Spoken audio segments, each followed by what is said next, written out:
बिस्मिल्लाहिर्रहमानिर्रहीम। अस्सलाम वालेकुम व्यूवर्स। आज हम कहानी प्यासा कौवा करेंगे। कहानी जब भी लिखी जाती है वो फ़ेल माजी में लिखी जाती है और इसका शुरू इस तरह किया जाता है कि एक दफ़ा का ज़िक्र है। इसका नतीजा ज़रूर होता है, यानी कोई ना कोई नतीजा इस कहानी से ज़रूर निकलता है। तो आज हम कहानी शुरू करते हैं प्यासा कौवा। एक दफ़ा का ज़िक्र है कि एक कौवे को सख्त प्यास लगी हुई थी। उसने इधर उधर पानी तलाश किया मगर पानी नज़र न आया। कौवे बेचारे का प्यास के मारे बुरा हाल हो रहा था, लेकिन उसने पानी की तलाश जारी रखी।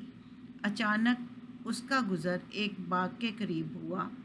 क्या देखता है कि एक दरख्त के पास मिट्टी का एक घड़ा रखा है और इसमें कुछ पानी भी है। वो फ़ौरन उड़कर उस घड़े के पास पहुंचा।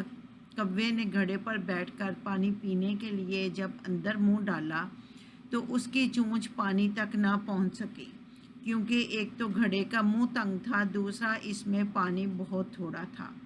कौवा बहुत परेशान हुआ कि अब क्या करे और पानी से अपनी प्यास किस तरह बुझाए। आखिर उसके जहन में एक तरकीब आई।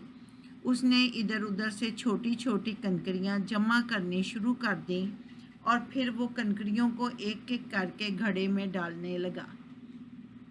इस तरीके से पानी काफ़ी ऊपर आ गया। अब कौवे की चोंच बड़ी आसानी के साथ पानी तक पहुंच गई।